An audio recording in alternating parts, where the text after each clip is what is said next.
안녕하십니까. 잘 지내셨어요? 아유, 이 자리는 설 때마다 느끼는 거지만 가슴이 터질 것 같습니다.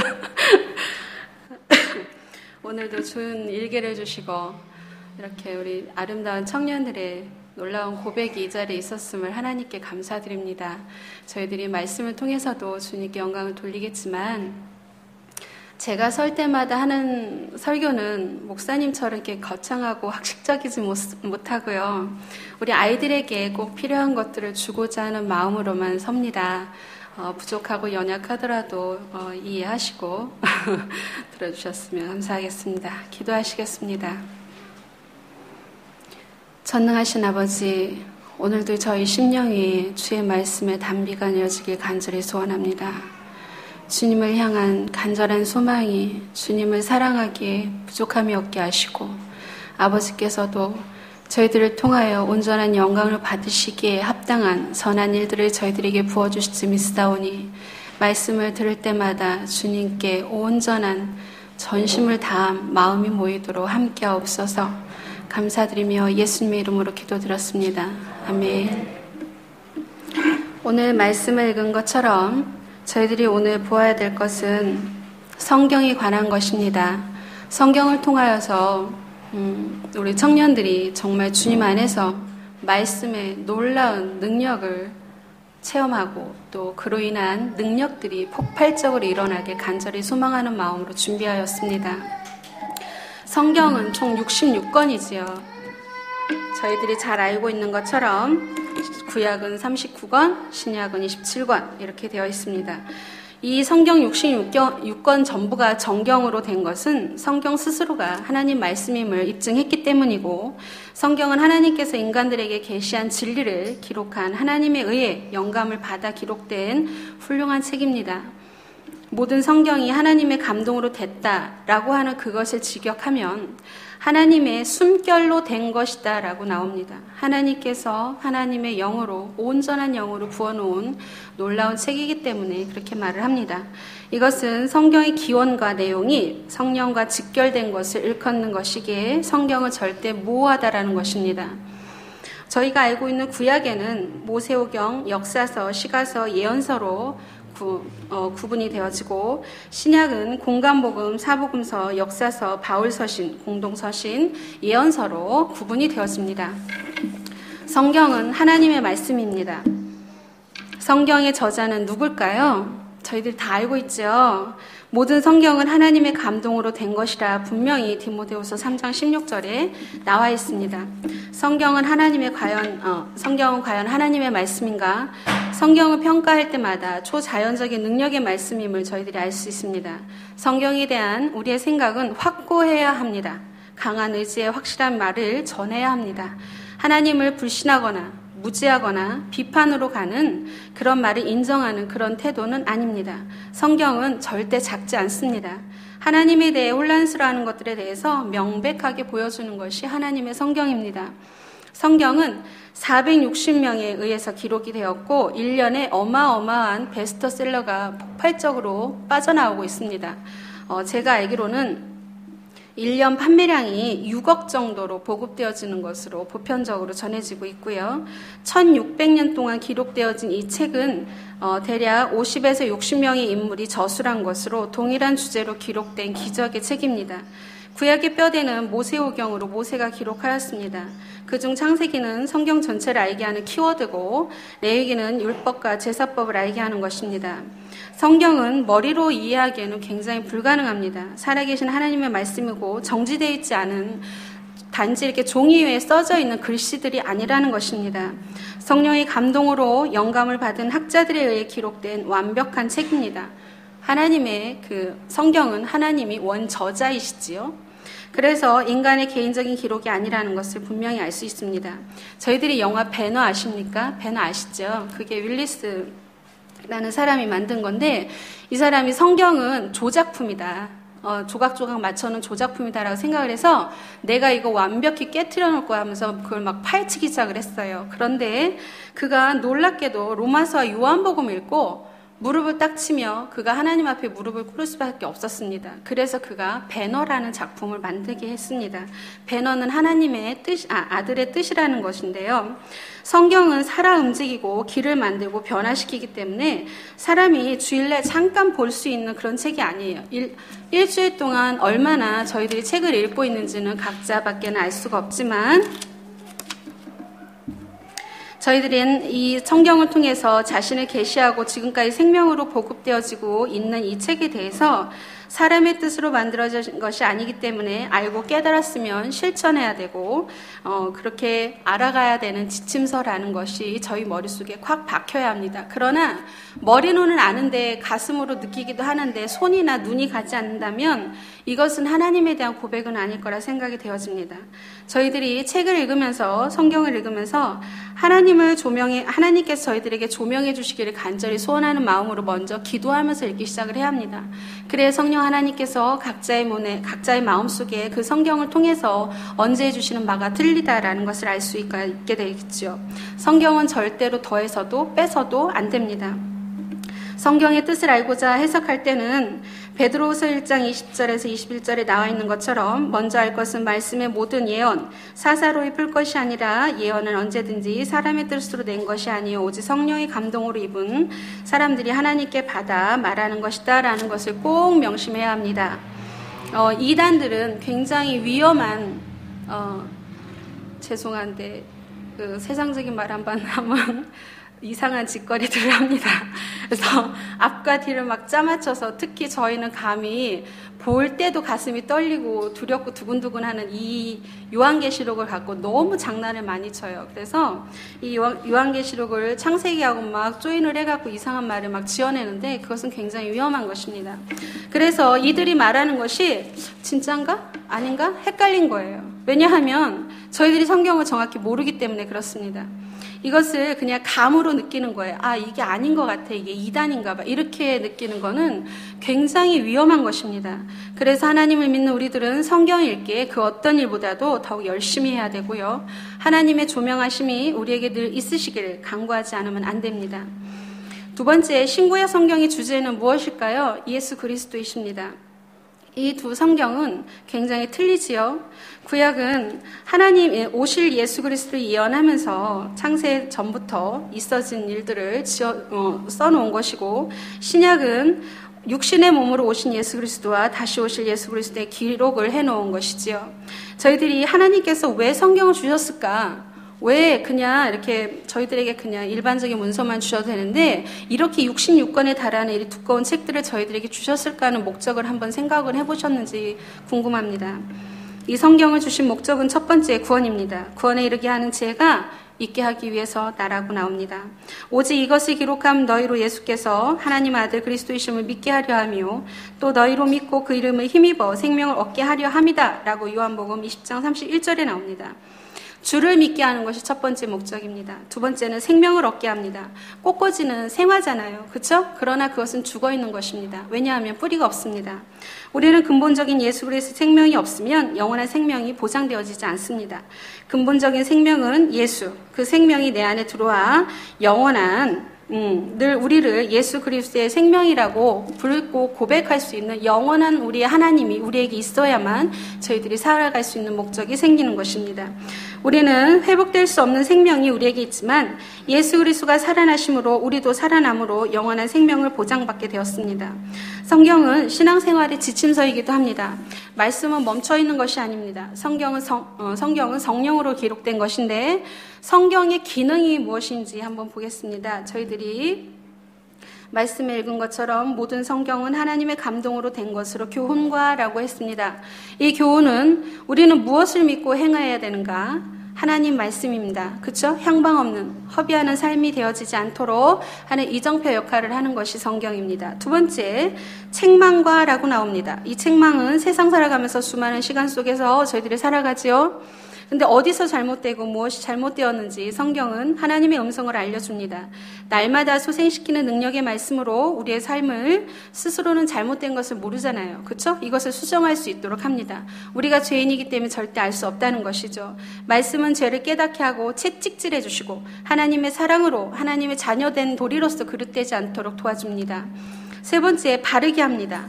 우리의 생각과 행동을 제시하여서 바르게 나아갈 길을 알려준다라는 것입니다. 네 번째, 의로 교육합니다.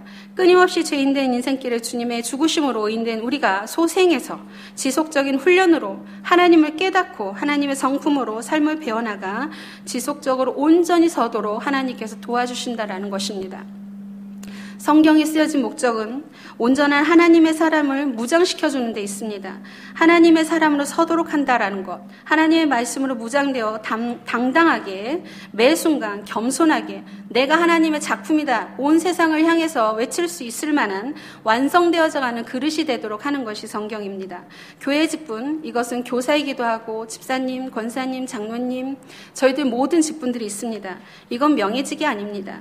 세례받고 하나님의 사람으로 하나님의 말씀으로 무장되어서 하나님 앞에 세워져 가기를 위해서 직분을 받습니다. 그래서 저희들이 성경의 목적이 두 번째로 선한 일을 하도록 무장시켜준다는 것을 알 수 있습니다.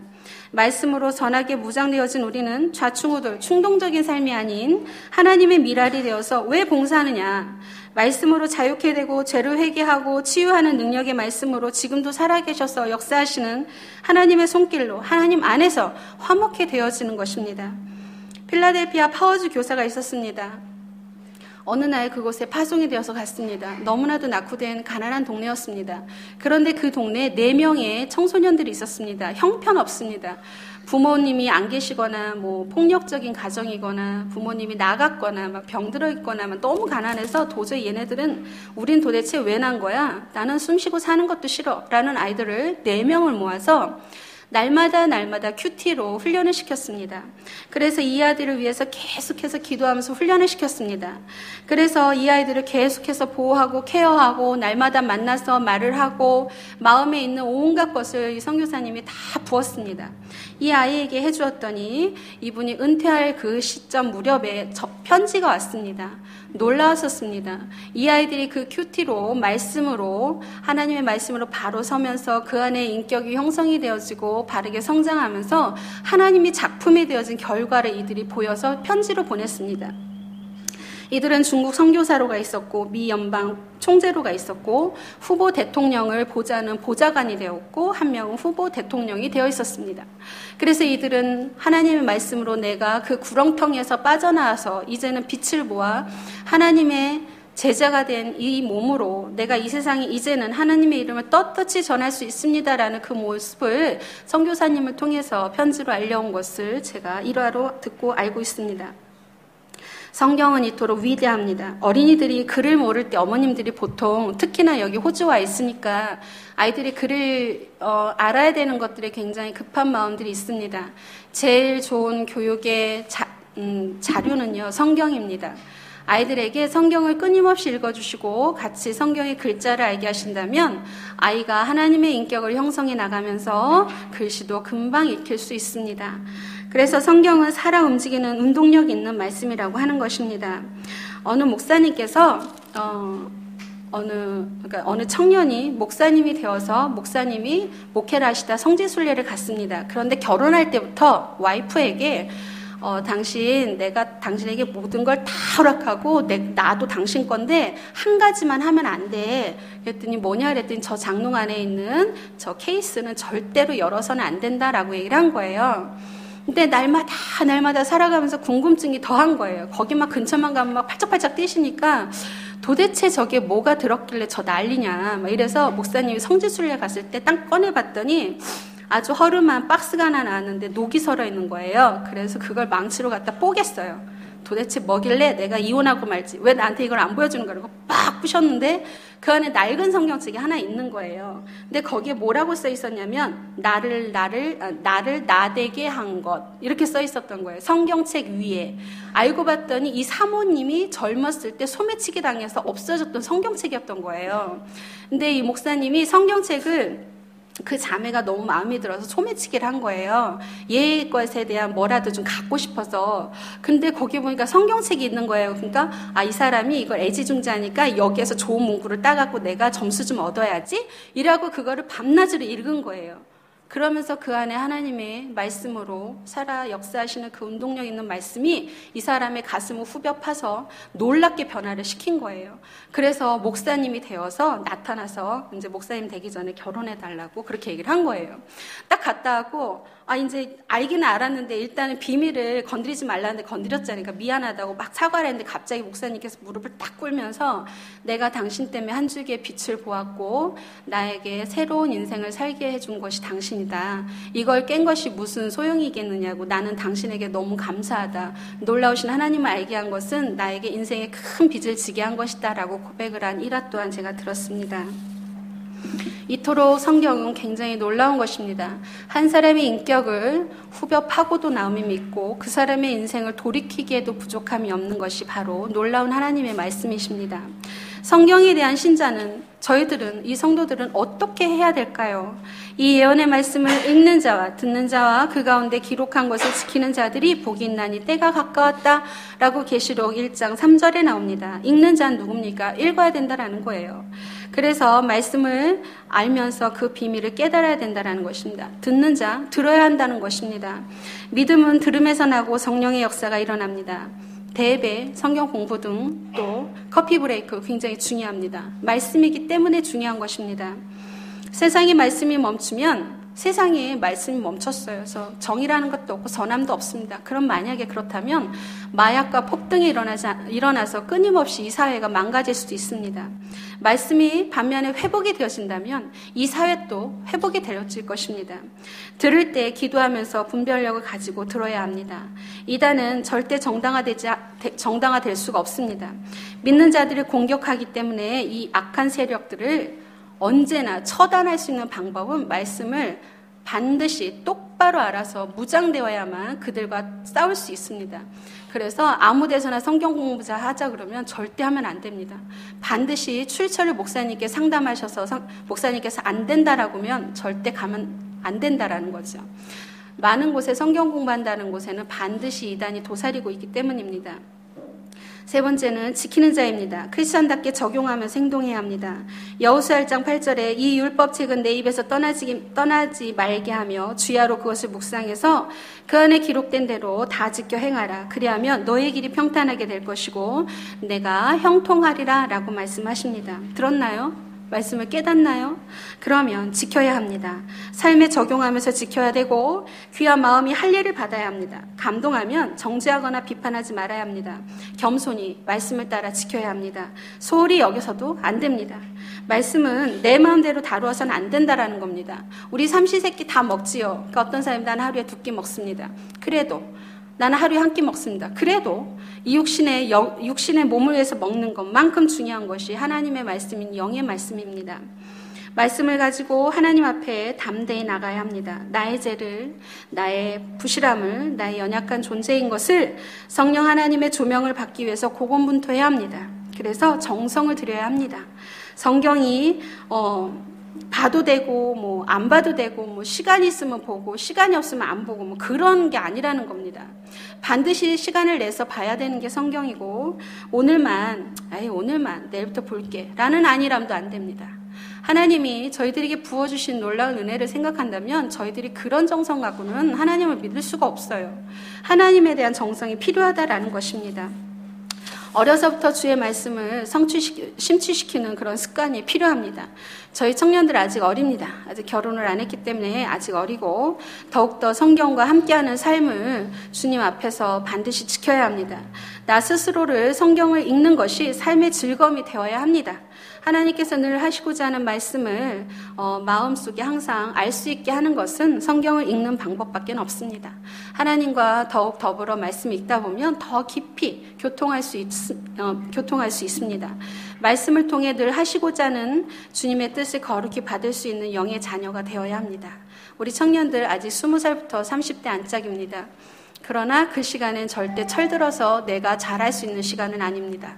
그 안에 지하 총명을 받으려면 기도를 더욱더 하시면서 말씀을 통해서 거듭나야 합니다. 청년 때 성경을 더 많이 읽지 않으면 시간이 없어요. 사회 나가고 결혼하고 또 나이가 들어서 무엇인가 책임질 시간이 되어지면 개인의 여력이 없어진다는 것입니다. 그래서 청년 때의 믿음으로 바로 서고 하나님이 제 1순위가 되어서 앞으로 가정과 후손들에게 큰 유산으로 나의 믿음을 물려줘야지 라는 강력한 소망으로 정결한 믿음의 때가 되어지도록 노력하는 것이 바릅니다. 사랑하는 청년 여러분, 더욱 힘쓰고 애쓰십시오. 당장의 일이 아닌 시간 흐름수에 따라서 더 많은 것을 주시기를 소원하는 하나님의 뜻이 말씀과 기도로 함께 있도록 힘써야 합니다. 몇 시간이 흘렀어요. 몇 년이 흘렸어요. 몇 날이 지났어요. 그래도 이게 안 이루어져요. 나는 절망합니다. 여러분, 그것이 매 순간순간 1분 1초가 고통스러운 건 아니잖아요. 창세전부터 우리를 택하시고 시간 속에 기다리시고 지금도 내 안에서 나의 모든 것을 위해서 내 안에 있는 것들을 운행하시는 성령의 음성을 말씀으로 갈급해 하신다면 하나님께서 반드시 그 뜻을 깊이 알게 하실 것이라는 것입니다. 주님의 말씀이 우리의 영의 양식뿐만이 아니라 우리의 영적인 손과 발이 되어서 주의 나라가 확장되어지도록 그 일에 더욱 전신전력을 다해서 달려가는 원동력이 되시기를 하나님의 전능하신 이름으로 소망합니다. 기도하시겠습니다.